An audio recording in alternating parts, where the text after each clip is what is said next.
كل عام وانتم بخير.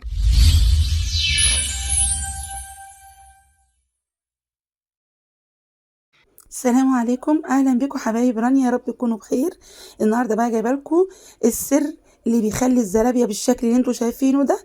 عجينه ملهاش حل، جبت لكم احسن عجينه واجمل من الجاهزه مليون مره. من بره هتبقى ذهبي وبالشكل اللي انتوا شايفينه ده، ومن جوه هتبقى طريه وهشه ومفرغه. بس هتاكلي احلى زلابيه وهتقولي مفيش بعد كده يا رانيا، وهتفضل مقرمشه معاكي لتاني يوم وتالت يوم يا ستي. واعمليها وعلى ضمانتي، بس اهم حاجه امشي على نفس التكات اللي احنا هنقول عليها. يلا بينا. شايفين معايا كده المقادير معانا اهو. المقادير النهارده هنبتدي بيها النهارده ان شاء الله. 3 كوبايات وربع دقيق، ومعانا معلقتين كبار لبن نيدو او كيس اللي هو ب3 جنيه ده لبن نيدو، ومعايا 5 معالق نشا، ومعايا معلقه كبيره خميره، ومعلقه صغيره بيكنج باودر، ومعلقه كبيره سكر، ومعانا الفانيليا وميه دافيه. هقولك الميه الدافيه ان شاء الله هتبقى قد ايه مع العجن بامر الله. هنبتدي هنا مع بعض. عندنا دقيق اهو، او زي ما انتم شايفين معايا المقادير.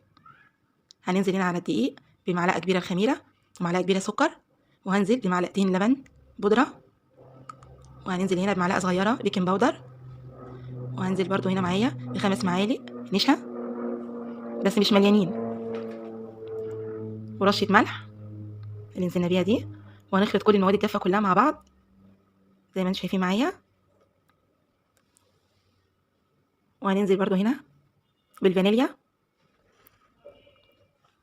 معايا فانيليا، معلقه صغيره فانيليا او كيسين فانيليا باودر. وهننزل برضو، دي رشه ملح اللي احنا حطيناها دي، اسفه. هننزل هنا بقى ب3 معالق كبار زيت، وهنقلب المواد كلها مع بعض زي ما انتم شايفين كده. هنخلطها كويس جدا، وهننزل بقى بالميه بالتدريج مع بعض. هنقلب بتدريج او زي ما انتم شايفين معايا. العجينه مع بعض احنا عايزينها تكون سايله وفي نفس الوقت تخينه، تقيله سايله بس بتقل. هتشوفي معايا دلوقتي انا بقلب اهو وبعجن، بس دلوقتي هي لقيتها عايزه ميه، يبقى كده محتاجه ميه تاني. هنجيب لها شويه ميه دلوقتي اهي، لان لقيتها بتقطع معايا مش مدياني عرق.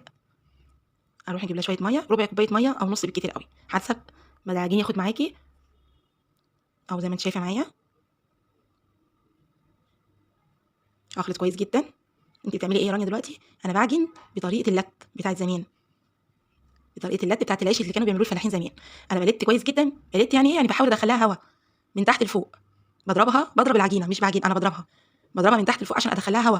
هفضل كده لحد ما تبقى ناعمه معايا وتديني عرق طويل. اشد العجينه تيجي معايا زي الاستيك، تعمل معايا عرق كبير وتبقى ناعمه معايا.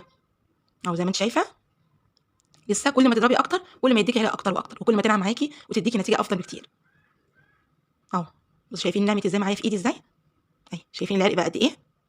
بصوا الفرق كده، هي نامت معايا وبقت جميله ومدياني برضو العرق. هو عامه انت بتعجنيها من 10 ل 15 دقيقه، معلش هي بتاخد شويه بس عشان تديكي النتيجه اللي انت عايزاها في الاخر. اهو زي ما انت شايفه معايا كل العجين، وهنغطيها ونسيبها حوالي ساعه على جنب. هنا بنعمل الشربات. ادي اول كوبايه سكر، بنزل بالكوب الاول، وده تاني كوب، وهنزل بكمان كوب سكر. كده حطيت 3 كوبايات سكر وكوبايه ميه ونص كوبايه ميه تانية. يعني احنا نزلنا بايه يا رانيا؟ نزلنا ب3 كوبايات سكر وبكوبايه ونص ميه. وايه دي يا رانيا؟ دي ربع معلقه صغيره ملح ليمون.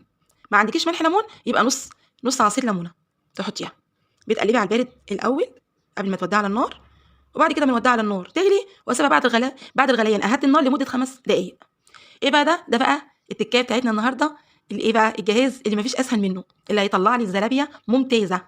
ايه ده؟ ازازه ميه فاضيه عندك اللي هي نص لتر او لتر زي اللي موجود عندك. هجيب السكينه واسخنها زي ما انتم شايفين كده، وهاخد الغطا بتاع الازازه وهحاول افتحها من النص دوريه. هعملها زي دوريه زي ما انتم شايفين معايا كده. انت لما بتسخني السكينه بتمشي معاكي على طول. دي اللي هتديك الاسطمبه بتاعت الزلابيه، هتنزلها لك كلها واحده اهو زي ما انتم شايفين معايا كده بس. وخلاص وقفلنا تاني الازازه وخلاص. يلا بقى نروح بقى نشوف هنعمل ايه. ادي هنا دلوقتي العجين معانا بعد ساعه زي ما انتم شايفينه خمر. شفتوا بقى قد ايه الخميره وصلت لفين؟ عشان انت عجنتي كويس واديتيها حقها في العجن بتاعها.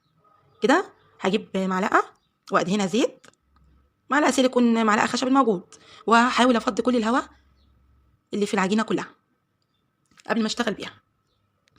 افضيه خالص الهواء منها، وبعد ما افضي الهواء منها هجيب الازازه زي ما قلنا، هدهن بق الازازه من فوق زيت عشان تتزحلق وتنزل على طول معايا العجينه.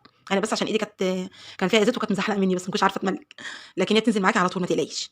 هحط بقى كميه لحد ما املى الازازه بتاعتي زي ما انتم شايفين معايا. انا هحاول اقصر بس عشان الايه، الفيديو ما يبقاش طويل عليكم. وهو يا ستي زي ما انت شايفه، وبتجيبي الازازه والزيت بيبقى على نار وسط، لا يبقى بارد قوي، لان لو كان بارد قوي العجينه مش هتفرش معاكي، او مش هتنفش معاكي، هتموت العجينه على طول لو نزلت في الزيت وهو بارد.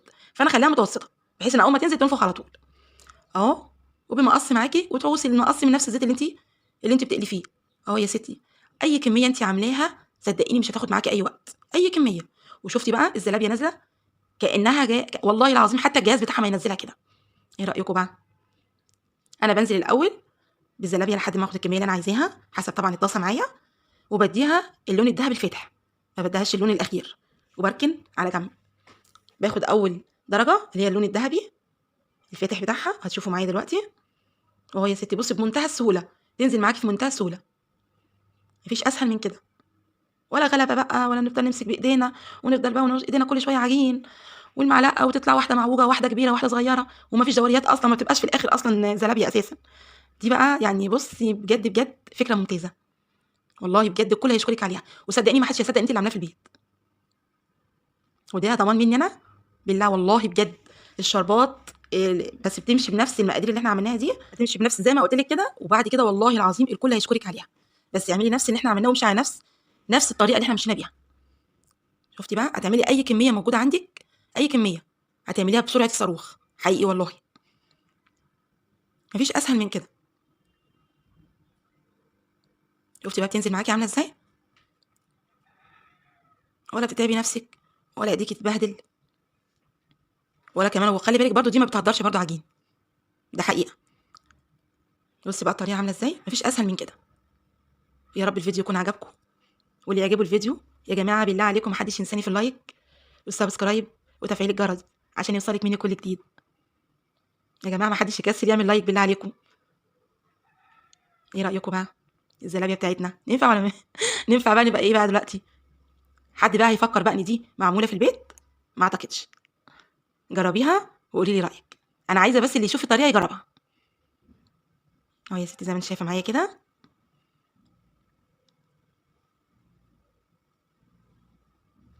انا بديها الاول اللون الذهبي الفاتح، ما بحمرهاش التحميره النهائيه دلوقتي اهو، زي ما بوريكم اهو. انا معايا جزء تاني كنت مجهزاه، هنزل عليه بالباقي.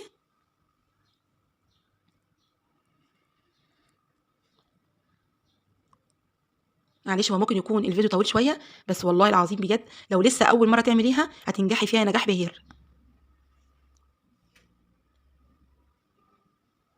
زي ما انتم شايفين معايا كده.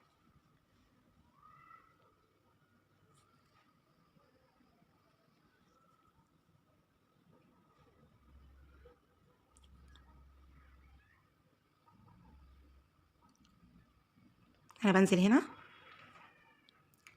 بحاول بقى انزل بقى ايه، هاخد بقى كل الكميه اللي معايا وهشيلها هي كمان اهو.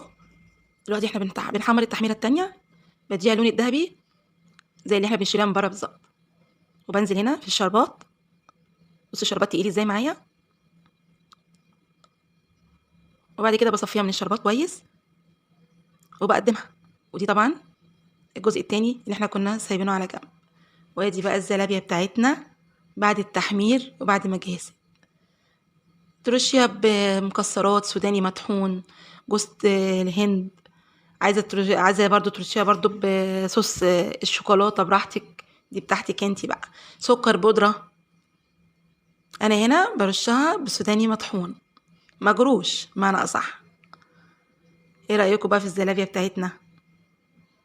تستاهل ولا ما تستاهلش؟ تستاهل بقى اللايك ولا ما تستاهلش؟ بص انا بوريكم انها مقرمشه خالص اهي معانا اهو، عماله اضربها لكم ببعضيها عشان تصدقوا. وبصوا من جوه طريه ازاي،